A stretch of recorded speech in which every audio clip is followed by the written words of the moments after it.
అనగనగా రామాపురం అనే ఊరు ఉండేది. ఆ ఊరిలో ఒక పాత బంగ్లా ఉండేది. ఆ పాత బంగ్లాలో ఒక బుజ్జి దెయ్యం ఉండేది. దానికి మనుషుల మధ్య తిరగాలని, అందరినీ భయపెట్టాలని ఒక్కటే కోరిక. రాత్రి అయితే చాలు బుజ్జి బుజ్జి అడుగులేసుకొని ఊర్లోకి వచ్చేది. మనుషుల్ని భయపెట్టాలని తెగ ప్రయత్నించేది. కానీ దాన్ని చూసి ఎవరు భయపడేవారు కాదు. ఒకరోజు అది ఒక మనిషి దగ్గరికి వెళ్ళి, బూ బూ, నేను దెయ్యాన్ని, నాకు భయపడు అన్నది. ఆ మనిషి మొబైల్లో గేమ్ ఆడుకుంటూ ఒకసారి పైకి చూసి, అరే ఫిల్టర్ బాగుందిరా, ఏ యాప్లో తీసుకున్నావు అని అడిగాడు. ఫిల్టరా అంటే ఏంటి?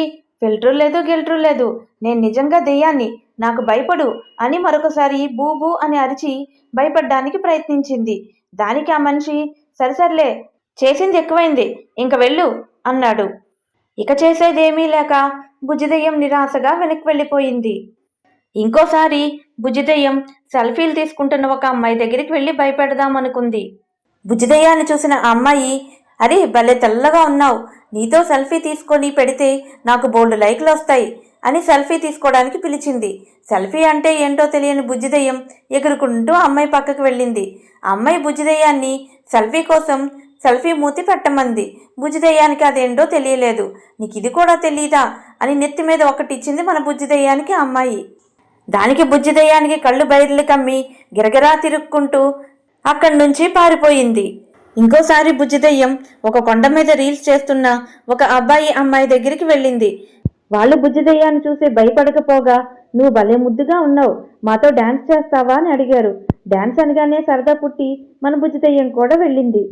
వాళ్ళు బుజ్జిదెయ్యం తోక పట్టుకొని గుండ్రంగా తిప్పుతూ స్టెప్పులు వేయడం మొదలెట్టారు.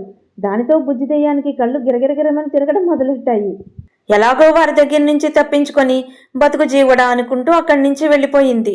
ఇక పెద్దవాళ్లతో లాభం లేదు, చిన్నపిల్లల్ని భయపెడదామని ఫిక్స్ అయిపోయింది బుజ్జిదెయ్యం.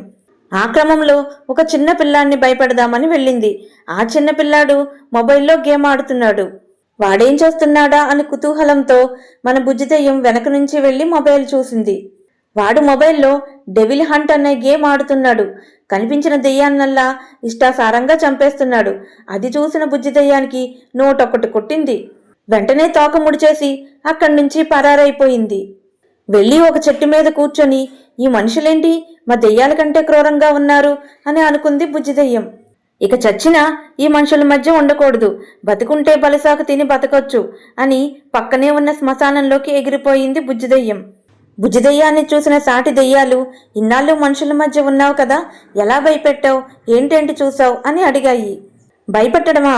మనుషులు దెయ్యాల కంటే దెయ్యాల్లాగున్నారు. మనం భయపెట్టడం మాట అటు ఉంచి వాళ్ళ నుంచి తప్పించుకొని బతకగలిగితే అదే 10,000 అని చెప్పింది బుజ్జిదెయ్యం. దానితో దెయ్యాలన్నీ ఇంకెప్పుడు మనుషులు ఉన్నవైపు వెళ్ళకూడదని గట్టిగా తీర్మానించుకున్నాయి.